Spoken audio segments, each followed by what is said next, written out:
बिस्मिल्लाहिर्रहमानिर्रहीम। अल्हम्दुलिल्लाह। पारे का आखिरी रकू है, 16वें पारे का पारा पारा नंबर 16 और रकू नंबर 17। अल्लाह ताला इरशाद फरमाते हैं, वलौला कलिमतुन सबक़त मिन रब्बिका लकाना लिज़ामा व अजलुम मुसम्मा।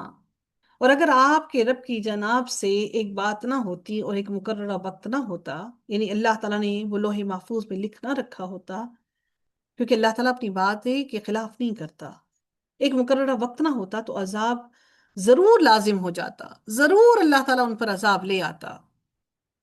तो अल्लाह ताला मजीद फरमाते हैं अगली आयत में, फस्बिर अला मा यकूलूना वसब्बिह बिहम्दि रब्बिका क़ब्ल तुलूइ शम्सी व क़ब्ल तुलू व क़ब्ल व क़ब्ल गुरूबिहा।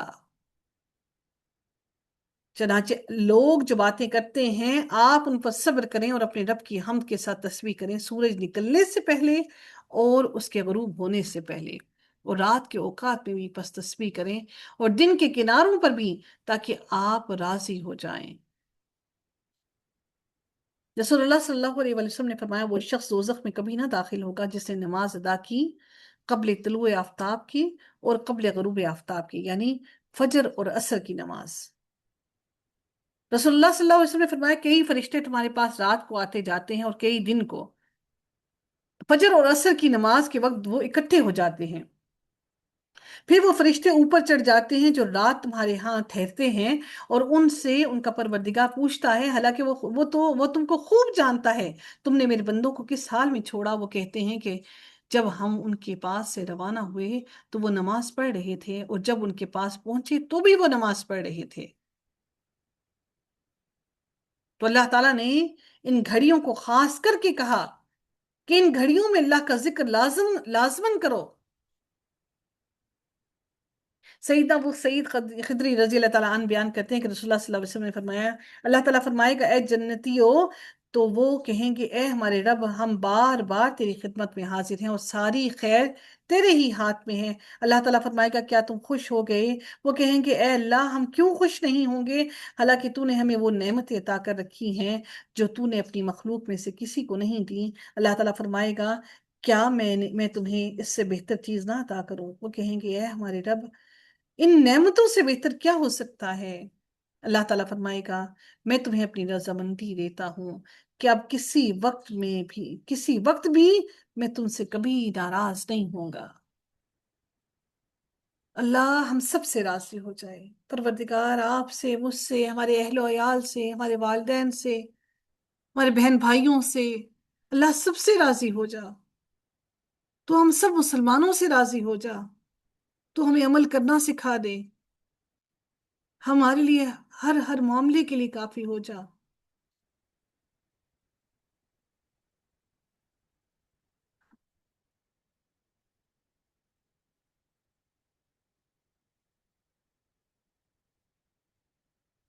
सईदा सुहेब रजी अल्लाह ताला अन्हु से रिवायत है कि नबी करीम सल्लल्लाहु अलैहि वसल्लम ने फरमाया, जब जन्नत वाले जन्नत में चले जाएंगे तो उस वक्त अल्लाह ताला उनसे फरमाएंगे, क्या तुम मजीद कुछ चाहते हो? वो जन्नती अर्ज करेंगे, ए अल्लाह ताला, क्या तूने हमारे चेहरों को रोशन नहीं किया?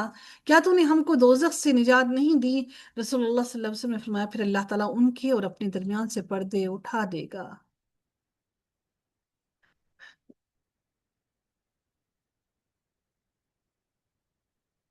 फिर अल्लाह ताला उनके और अपने दरमियान से पर्दे उठा देगा और जन्नती अल्लाह ताला का दीदार करेंगे। तो उनके इस दीदार से ज्यादा कोई चीज प्यारी ना होगी।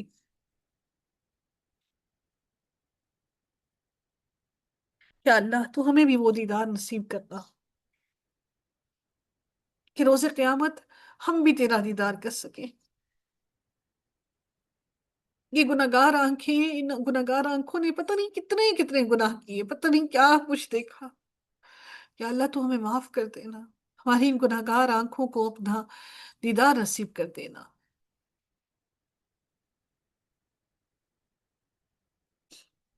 अल्लाह ताला मजीद अपनी आयत में इरशाद फरमाते हैं, वला तमुद्दन ऐनैका इला मा मत्तअना बिही अज़वाजम मिनहुम ज़ह ज़हरतल हयातिद दुनिया। और आप नजर उठाकर भी ना देखें इसकी तरफ जो हमने उनमें से मुख्तलिफ किस्म के लोगों को सरो सामान दिया है।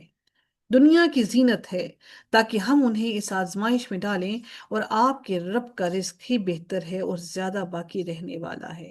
ہمیں جب دنیا کی مال اور متاع، جب لوگوں کے آس پاس ہم دیکھتے ہیں نا کسی کے اندر دولت، زندگی کی یاشیاں، تو اللہ نے کہا کہ آنکھیں اٹھا کر بھی مت دیکھو اس کی طرف، کہیں ایسا نہ ہو کہ تمہارے دل میں بھی وہ حسرتیں باقی آ جائیں کہ ہمارے پاس کیوں نہیں ہے۔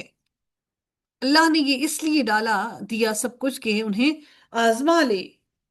یہ سارا مال اور دولت، دنیا کی زیب و زینت آزمائش ہے۔ اللہ نے کہا کہ آنکھیں اٹھا کر بھی مت دیکھو اس کی طرف، اور وہ جو رزق اللہ تعالیٰ نے آخرت میں دینا ہے، وہ رزق ہمیشہ باقی رہنے والا اور بہترین ہے۔ اس رزق کے لیے کوشش کرو، اس رزق کے لیے اللہ تعالیٰ سے دعا کرو۔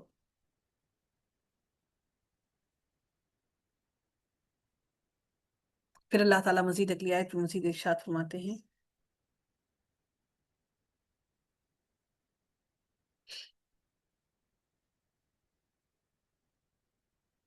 سیدہ عائشہ رضی اللہ تعالیٰ عنہ کہتی ہیں کہ آپ صلی اللہ علیہ وسلم اکثر فاقہ پر فاقہ کیے جاتے تھے۔ بسا اوقات ایسا ہوتا تھا کہ بھوک کی وجہ سے آپ کو رات بھر نیند نہ آتی تھی، مگر اگلے دن آپ صلی اللہ علیہ وسلم پھر روزہ رکھ لیتے تھے۔ میں نبی کریم صلی اللہ علیہ وسلم کے فاقے کی حالت دیکھ کر رو پڑا کرتی تھی اور کہا کرتی تھی، میں قربان جاؤں، میں قربان جاؤں، میں قربان جاؤں، دنیا میں سے اتنا تو کر اتنا۔ انہوں نے کہا، کیا کہا کہ دنیا میں سے اتنا تو قبول کر لیجئے جو جسمانی طاقت کے قائم رکھنے کو کافی ہو۔ تو آپ صلی اللہ علیہ وسلم نے جواب میں فرماتے کہ عائشہ، مجھے دنیا سے کیا کام، میرے بھائی اولو العزم رسول تو اس سے بھی زیادہ کٹھن حالات پر صبر کیا کرتے تھے، وہ اسی چال پر چلے اور اللہ تعالیٰ نے ان کا اکرام کیا۔ اب اگر میں آسودگی کو پسند کروں تو مجھے شرم آتی ہے کہ اس صفت میں کل ان سے کم رہ جاؤں گا۔ اللہ، ہم تو اپنے کپڑوں کو ایسے بدلتے ہیں اب جیسے پلک جھپکائی جاتی ہے، ہماری خواہشیں اتنی زیادہ۔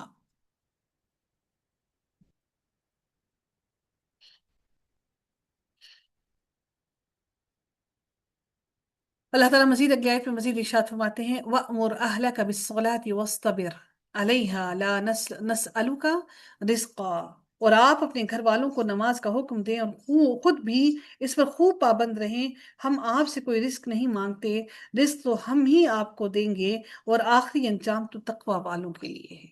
آخری انجام کس کا؟ تقوی والوں کے لیے، لِلتَّقْوَى۔ یاد رکھیے، تقوی، مسلمان ہونا الگ بات ہے اور تقوی اختیار کرنا الگ بات ہے، متقی ہونا الگ بات ہے نا۔ اللہ تعالیٰ پھر مزید فرماتی ہیں، وَقَالُوا لَوْلَا يَأْتِينَا بِآيَةٍ مِّن رَّبِّهِ، اور انہوں نے کہا کہ وہ ہمارے پاس ہماری رب کی جانب سے کوئی معجزہ کیوں نہیں لاتا، اور کیا ان کے پاس پہلے صحیفوں کی کوئی دلیل نہیں آئی؟ یعنی کہ پہلے صحیفوں میں تمام دلائل موجود تھے، آج پھر ان کو کیوں وہ معجزات کی ضرورت پڑی ہے؟ وَلَوْ أَنَّ أَهْلَكْنَاهُمْ بِعَذَابٍ مِّن قَبْلِهِ لَقَالُوا رَبَّنَا لَوْلَا أَرْسَلْتَ إِلَيْنَا رَسُولًا، اور اگر ہم اس سے پہلے انہیں کسی عذاب میں ہلاک کر دیتے تو وہ کہتے کہ اے ہمارے رب، تو نے ہمارے پاس کوئی رسول کیوں نہیں بھیجا، پھر ہم تیری آیات کی پیروی کرتے اس سے پہلے کہ ہم ذلیل و رسوا ہوتے۔ اس لیے اللہ تعالیٰ نے ان کے درمیان میں رسول کو بھیجا تاکہ ان کی کوئی حجت باقی نہ رہے۔